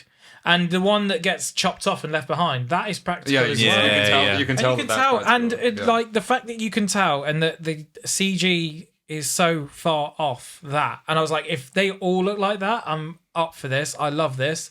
And like, if they kept the tentacles, which they actually made, then I'm well up for that as well. I mean, it is crazy to me because, like, the thing that looks worst here in CGI is the easiest thing to do with practical effects. Those tentacles, right? Like, if you compare that to the flying bugs and the pterodactyl looking things, practical effects for those very, very difficult, almost impossible. And so tentacles, yeah, they don't have they're repeated textures. And I don't like the dog it's food very similar. thing being, and it goes over them. It's like obviously someone is above them on a crane going like that. Yeah. I like that. I actually kind of like that. No, because I like that shit. That is kind of fun. That's though. old. Yeah. That's old school shit. Okay. So why did they replace it with CGI then? Those Because tentacles? it was easier and it was. Yeah, but you say they already made it. So like, why? Did Yeah, No, well- it's probably the same as the Thing remake, right? Where they, studio note. yeah, I'd imagine so. No, they Because if they already made them, then Darabont must have wanted the practical effects. For yeah, that well, bit, right? they used a company called Cafe FX. So they also did Pan's Labyrinth. Yeah. I did have some notes about this. Because Greg Nicotero was involved, wasn't he? Yeah, so they practically made them, but I think they wanted to do a few more things with them that they could only do with CGI. And actually, I would argue that they stuck way too closely to Stephen King's description of what happens, including the dog food. Is it in the book. description? Yeah, they exactly describe as that. described. It's basically as described, and it's. I think they should have maybe just like loosened Limited off it a that, little bit, and just use it practically. And they go on to use things in digitally because it's a lot cheaper. Even the beginning with the boathouse, if you look closely, there's a lot of CGI on that. It doesn't look as good as what it actually is. There's like they've added things on. You can tell if you pause that bit. It's not as obviously distinguishable from the obvious CGI tentacles. And yeah, CGI, I've never been a fan, to be quite honest. Like big CGI. I think the last one to really do it in such a way which I liked was 2012. I think that did CGI weird, but it was obvious. Yeah, no, but it was the last film. Well, yeah, that I mean, did disaster this old movies school CGI. is CGI bread and butter, isn't it? So, saying that, I'm not even a big monster film person, so this film isn't really my cup of tea in general with that stuff. It was in my bottom 5, like of pet peeves and stuff. So, like monster stuff, just kind of going. I don't like these. I think that scene would have been way better if they kept it completely minimalist, right? So they open the gate, young boy walks up, gets grabbed, and immediately dragged out. They close the gate. Or there's a little in struggle, fear. and then they can get one tentacle off. No, Yeah. because if they get rid of the severing of the tentacle and the tentacle being there is no discussion with Well, again, Browder that's an issue with the that, book. that he belligerently doesn't go in there to look because there is no evidence. They have to believe him at his word, and then we can somewhat believe in the Browder character not believing it because there is no evidence. To be honest, I think that might be Frank Darabont's biggest sin in this is Too faithful to Stephen King because he loves Stephen King so much that it's kind of a bit like when they're together, they're basically like wanking each other off. But people, they are. I don't understand how this lesson is not learnt from The Shining, which is the best Stephen King adaptation, and it's the one that's most different from the source material. Because Stephen King doesn't give his books out to people he doesn't want to anymore. Like he made sure that Frank Darabont got this. Like he makes sure that people who but he's know not him on. and like He's not him, on set, literally like deliberating every move. No, he wasn't there doing that, but he only gives trusts it to people that will yeah. be faithful, presumably. Yeah, But you can still love the book. I'm assuming Kubrick absolutely loved The Shining because it's a masterpiece of a novel. But when you adapt it for the screen, you don't necessarily have to do it for shot. Yeah, I just reckon he's very much more protective after The Shining though about who he gives it to, and he'll know they're friends. Like he'll know who he wants to give that to. Yeah, but if there's anyone he trust him. should trust, it's the man that made the Shawshank Redemption and the Green Mile. But this is very different because they're much more based in reality. Like this is based within old school horror. Yeah, but he has a background in horror though, Darabont. Yeah, but he hadn't done it for a long time at this point, and this was a much lower budget than what he'd been used to in that time period since. I don't really understand how it was a lower budget as well. If the man's made all of these extremely good movies. I can tell you why. Yeah, please do. It's because of the ending. So it's produced by Bob and Harvey Weinstein. Now, Bob Weinstein was the only person in the whole of the studio system who would even contemplate doing that finale like that. Everyone else was like, no, we're not doing it that way. But Bob Weinstein said to him, if you are going to keep this, you have this amount of days and you have this budget. If you change this, we'll double your budget and you can have all the time to make it everything else how you want. But it's absolutely insane to me that the director that has made two of the best Stephen King adaptations of all time. It's not about art, though. They don't give a shit about the No, quality. Well, okay. Change it from best to commercially successful, because that's also true. Everybody you know has seen Green Mile and Shawshank Redemption. It's not because they're all part of a system. I bet they're not big money makers, Shawshank Redemption, even now. I mean, I'll find out. They're all surely Shawshank is, and surely Green Mile is. It's got Tom Hanks in it. They're all part of the same studio system, right? They're all part of this Hollywood system. This very, like, they look at things. You can tell nowadays, much more so then, like, because there's a lot more alternative now, and it's much more accessible. But trying to get anywhere within this system and to do something different, doesn't matter who you are. Like, you're going to struggle, especially with the Weinsteins. Come on now, they're the fucking Weinsteins. They're menaces. According to Wikipedia, by the way, budget for the Shawshank Redemption, 25 million, box office, 73 million. So is that domestic or worldwide? I don't know. Whatever Wikipedia says. Right. But that, I mean, it made its money back, but it wasn't exactly like a massive commercial success. It's a justification for a big budget, right? Or how can it not be the equal budget to his other movies? Green Mile did a lot better, so it got 60 million budget, got 286 million back. So that was a much more... Exactly. This is like it seems insane to me. It's like a studio giving Michael Bay for his newest Transformers movie a third of the budget of the previous one. The Mist is not the same as the Green Mile. It's not the same as Shawshank Redemption. There's not as much depth to it. It's not Stephen King's finest work. It's an interesting little story, but it's unfinished. Yeah. I think it's also kind of interesting. It's very fittingly Lovecraftian in that way, by not being finished. I think I'm going to argue against my own point here a little bit, that in the marketing you never see Frank Darabont's name, right? There's a lot of directors from them. For example, everybody knows Tarantino's name, and as soon as Tarantino released Reservoir Dogs, Reservoir Dogs, everybody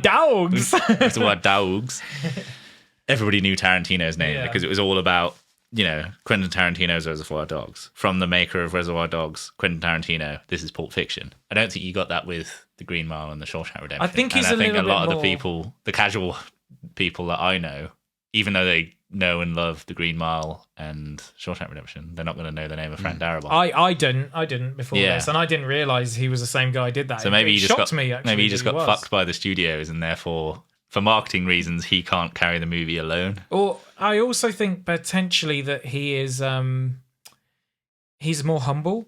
I think especially in looking at some of these webisodes they did and stuff on the Blu-ray, like he's always happy and chirpy. I do not imagine Quentin Tarantino to be like that on set. He's a dick, man. Yeah. I don't imagine that, he's like, well, we're doing this, hey, like this. And then you're like, you know what we're using today? We're using a pallet jack on this and to make the banging noise. I mean, I've said it before, but there's very rare. It's very rare that a director's actually kind of like a nice person when you see him in interviews. So that means... Ron Howard, lovely guy. Steven Spielberg, he's all right. Self-obsessed. James Cameron, kind of fine. The rest of them, I don't know. The rest of them are kind of dickheads. Yeah. And I just think like that goes in his favor, that he's humble, and I really respect the process of this film and how they did it and how they did it so quickly. Like the way we're discussing it today is kind of putting it up against being great or bad. I just don't see it either way in some respects. I see it as actually a good film. Like, I don't have an issue with it as such. I think I had a really good time watching it in its intended purpose with other people in the house who, like my mum, when the bug hits the window, when you see it come in the window, like boom, she jumped and we laughed, and that was part of it. That's part of the fun of this film. And I think in a way you're right, Dave, in some of your the way you're looking at this film, because maybe we shouldn't look at it so critically, with such a critical eye. And that actually the fact that it comes across as a B movie, intentional or not, is quite fun, because then you just enjoy the ride of it. But at the same time, both of you know me as an enjoyer of really shit horror movies, a lot of them, and I couldn't enjoy this one. So that basically means that it's a tonal problem, right? Yeah, and I think actually that's why I kind of take issue with the ending to the rest of the film, is because all of a sudden, like, my mom sits there watching this film going, this is quite fun, like, these characters are crazy, you got this religious nut who gets a comeuppance, ha ha ha, you know, all of this happens, you see a corpse and it's gruesome, it's got a bit of everything, and it's just sort of on the line with what she likes as horror. But then at the ending is like, kill a kid, kill an old man, kill an old woman, kill your lover. I agree in a way, and I love the ending, like, and I love, you know, how famous the ending got.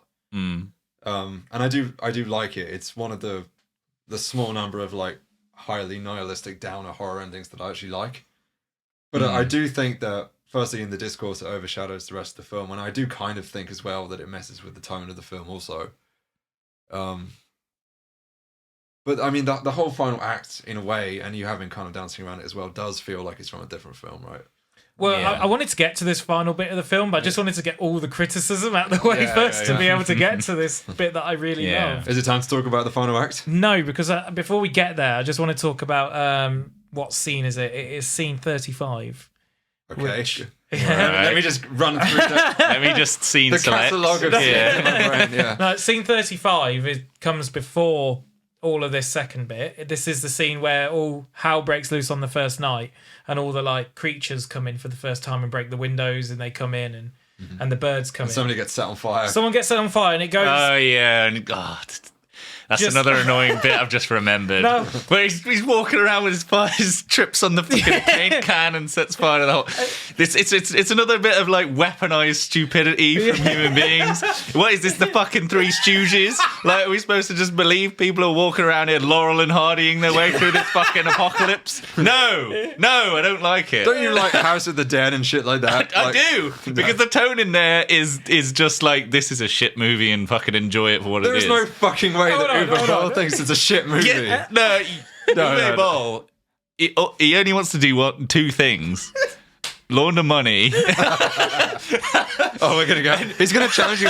He's gonna fight you. He's gonna fight you for this. Yeah, bring it fucking on, man. Have you seen Uwe Boll? Fuck him.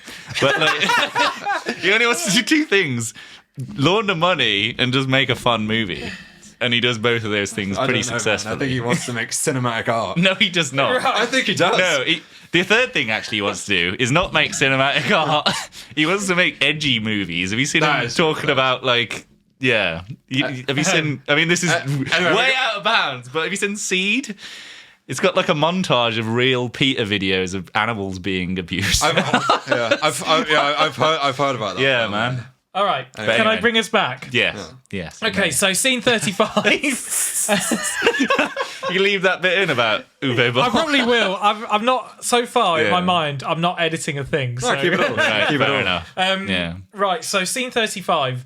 What I didn't like about this was the idea of them suddenly getting a mop and putting it up in the sky and then trying to light it up. And it's I was kind of like, agonising. I was like, why are you trying to light up a wet mop? Because there is no explanation that... I don't know where you see in this film that they say, oh, we filled up these things with gasoline. Like, where is that explicitly stated that we have to just, like, all of a sudden go from these could be actual mops in with water to, oh, actually, this is all gas?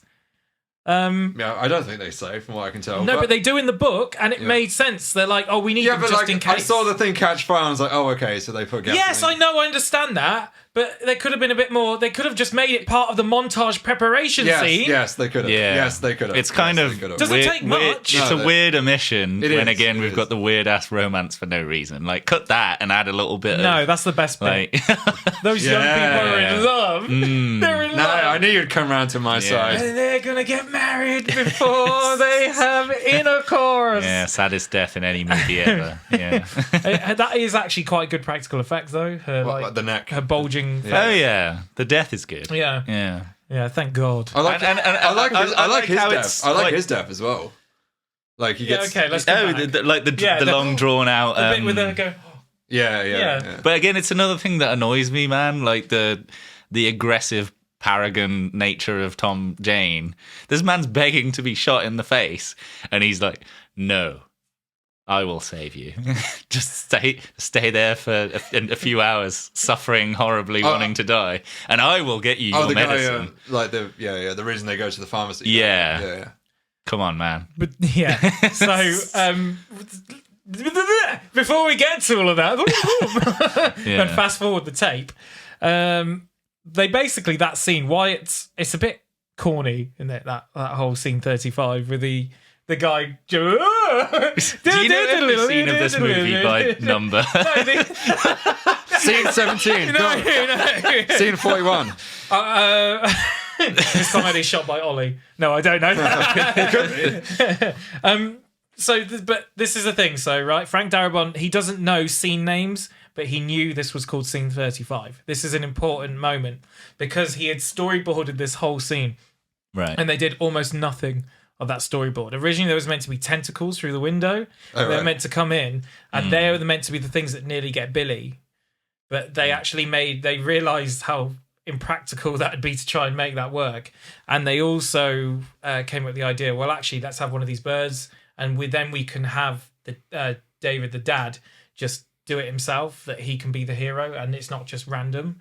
And also, it does change Ollie a little bit, his character, because he doesn't shoot the gun in the book until he shoots Miss Carmody at the end. Oh, right. So he actually never shows his ability with a gun before that. And I think it's important in that his character that is his one huge element. Rather in this film, he is part of the reason why the kid is saved, like one of the most important parts. But yeah. But at the same time in the movie where presumably his character is minimized compared to the book. No, it's about the same, really. I think. Oh, really? He's not given a lot more. Yeah, no, he's not given much. We just know he's a pretty good guy. Right, okay. You know.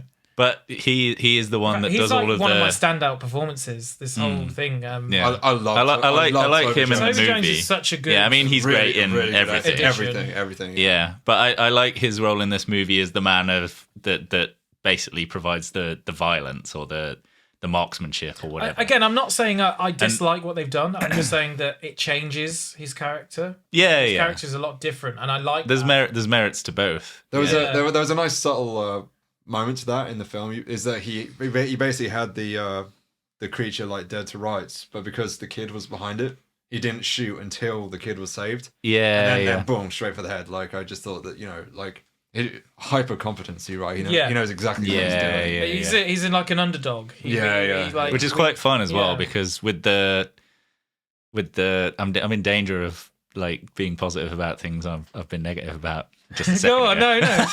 But with but with everybody else being fucking useless and crazy and irrational, the person with the power of life and death, he's got it in his hands, like, and he's the man to be trusted. He proves that he's the most trustworthy person in that entire store, possibly even that we can think of with that gun, because he does nothing wrong.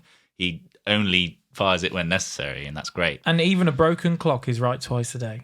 What's that? A non-Tom Jane heroic character who doesn't announce his intentions and just acts in the first. What did I say about a broken clock? No.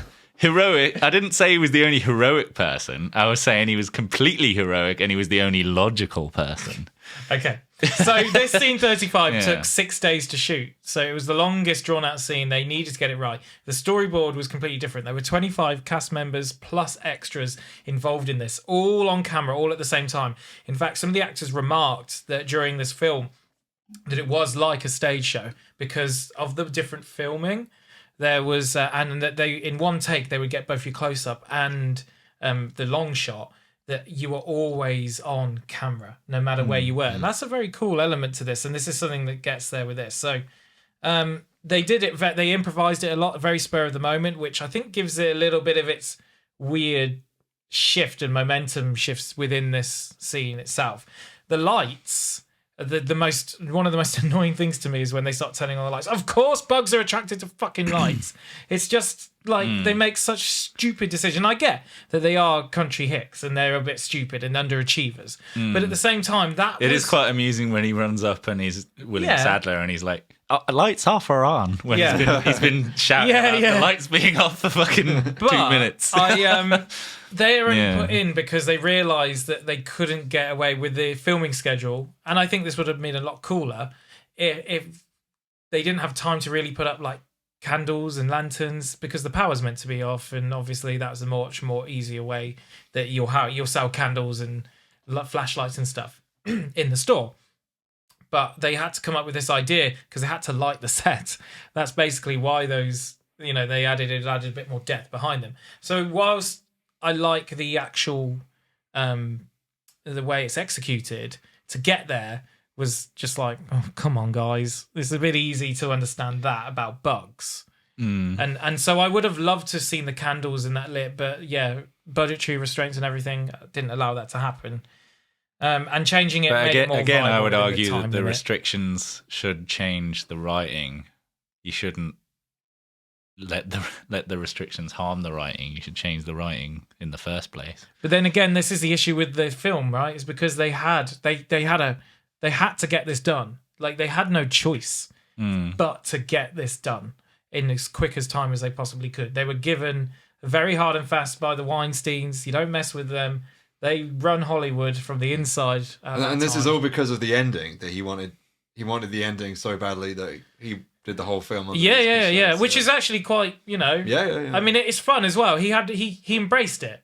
You can see in just his filming this scene, he really embraced it. And they have earlier on, when the earthquake's happening, they have crew members shaking the actual aisles, and someone throwing tiles from a crane above, and it's all fun and loose, and I would love to be involved in a film like this.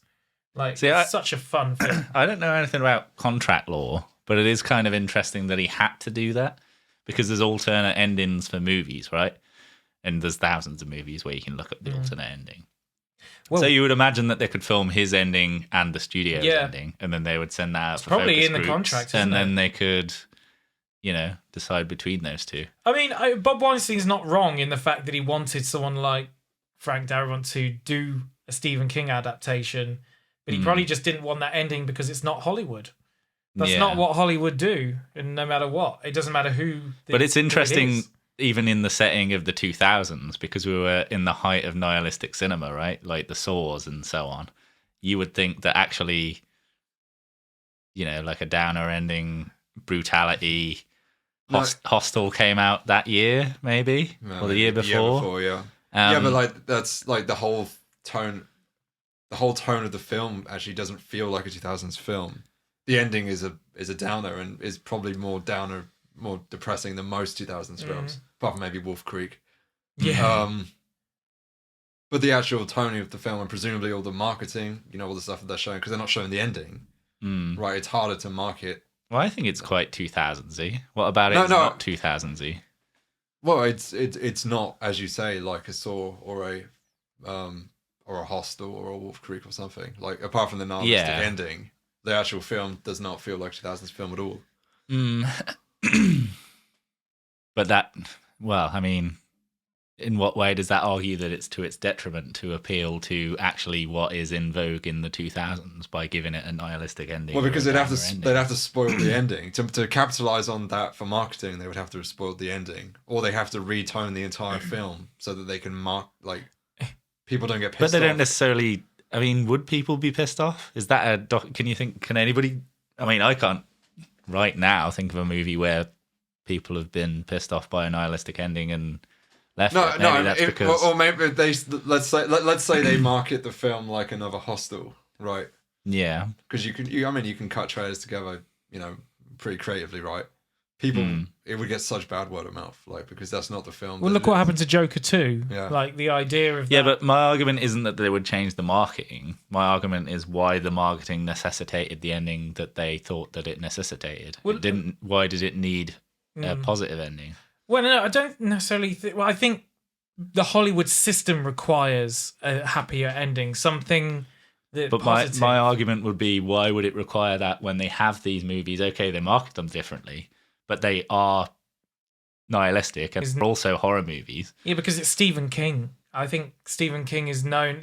People who don't like horror like Stephen King. People who read horror read Stephen King. He transcends. The Shining does not really have a good. I mean, it's not as dark as this one, but there's no. It's a horror movie. It's not a but it isn't ending. quite as dark and disturbing, with utterly no hope for the main character who you follow throughout the movie. Like, Jack Torrance doesn't actually get to bludgeon his son to death. Like the Green Mile's quite harrowing with the death of the. Yeah, but that again is more. That's a realistic portrayal of a man on death's row, right? What is this other than a realistic portrayal of the apocalypse? But there is no realistic portrayal of monsters coming from another dimension, like. But you can. But that could be a metaphor for anything. I enjoy. Right? I love the ending. I'm not saying anything. I'm just think Hollywood. Do not like this ending. Like I was just trying to wonder why they would. But I mean, none of us think because here. Your average viewer will not be happy with that. Like, say, look, I told my mum the ending of the book, and I said, actually, it's left up in the air. It's nothing like she. Oh, thank goodness for that. Thank God for that. And But Dave is someone that doesn't like the nihilistic endings and loves me neither.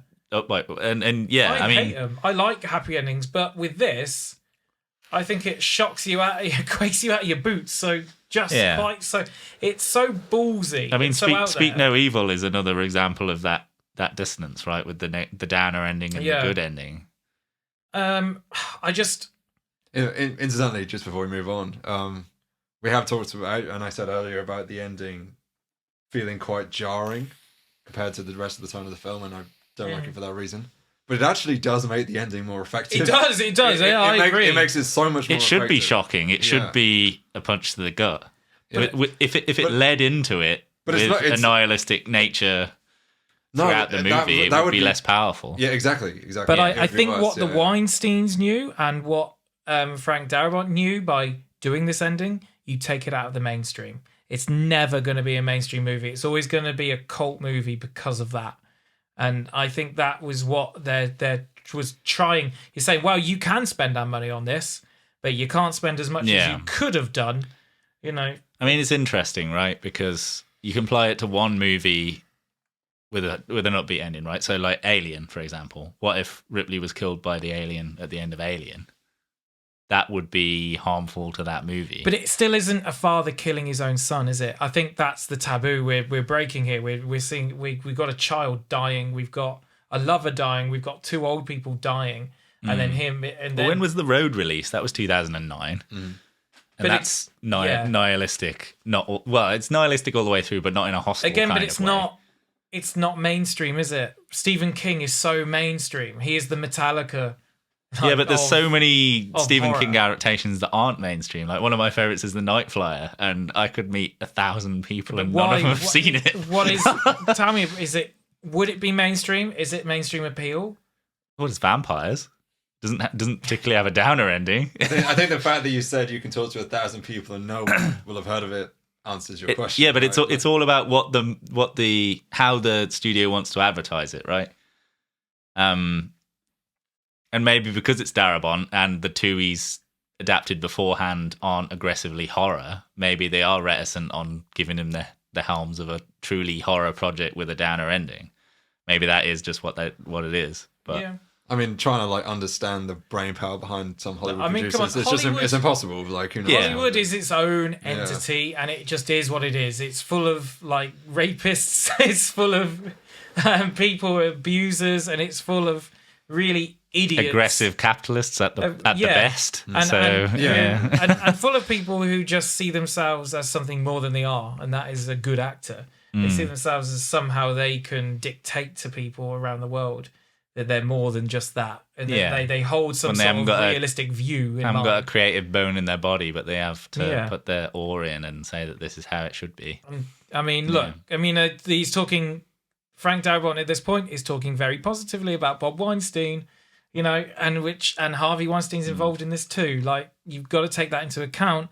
Is that these people they they were their friends, as Ricky Gervais said at the Golden Globes. I don't know what you're talking about. He was your friend. Like, you know, it's before he got found out. Meryl Streep was up there giving, sort of going, "Oh, Harvey, what a beautiful guy, brilliant guy," and they were all in on it. They knew. They obviously knew.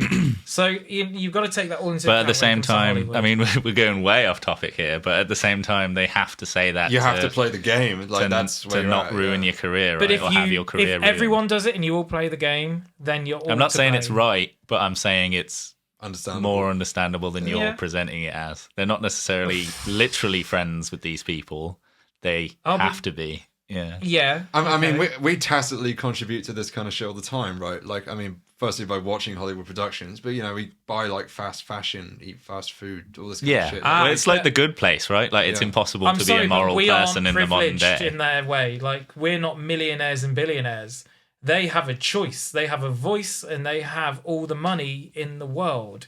But they only have that because of the immoral decisions you're talking about. Yeah, exactly.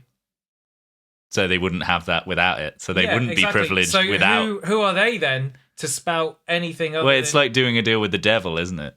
Basically.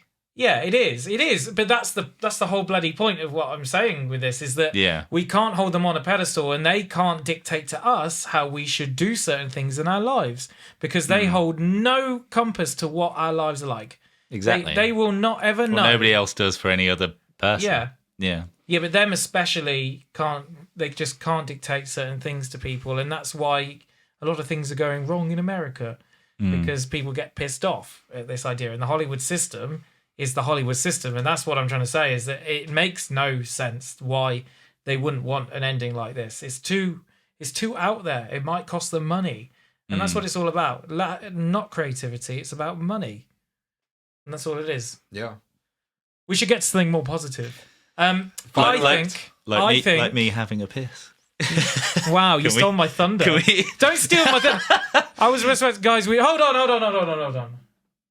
I think we should stop and just have a quick piss.